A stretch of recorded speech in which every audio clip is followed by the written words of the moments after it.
postavke vaje, kot je bilo že povedano, je letalska nesreča na letališču Cerklje večjih razsežnosti. Tukaj je bilo v scenariju tudi gre za transportno letalo, ki ima težave pri pristajanju, se pravi pri pristajanju vzdrsne s pristajalno vzletne steze, udari in pri tem zagori. Pri tem gre za večje število seveda ponesrečenih, pa tudi mrtvih. Cilj vaje je bil vsekakor skupno sodelovanje z našo gasilsko-reševalno enoto, ki je na letališču v pripravljenosti, v primeru večje obsežnosti sodelovanje z sosednjimi domicilnimi gasilskimi enotami in pa tudi zdravstvenimi domovi. Tukaj je šlo za cilj vaje, da skupaj preverimo, se pravi, to povezljivost, odzivnost, predvsem koliko časa potrebujejo, da ekipe pridejo na samo prizorišče nesreče in pa tudi preverjali smo sistem zvezdne.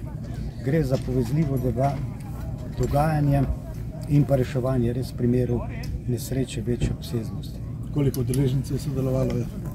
Tukaj je aktivno udeležencev sodelovalo okrog 120 ljudi. 120 ljudi. Mi smo imeli tukaj v ekipi 16 pripadnikov, se pravi prostovoljnega gasilskega društva in pa poklicne gasilske brigade Krško. Potem je 32 pripadnikov zdravstvenih domov Brežice, Krško in pa Senovo, in pa skupaj še približno 35, se pravi iz sestave našega reševalno-gasilskega oddelka skupaj z enotami VZE. Sodelovalo je tudi 6 pripadnikov civilne policije, se pravi Krško, 4 pripadniki vojaške policije in tukaj moramo izpostaviti tudi sodelovanje, se pravi regijskega centra izpostavo Brežice za obveščanje.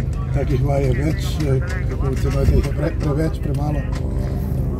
Vedno je teh vaj seveda premalo in mi ocenujemo, da tudi lahko rečemo, da smo tokrat prvič izvedli vajo, da sodelujemo skupaj tudi z reševalnimi medicinskimi ekipami iz našega domicilja.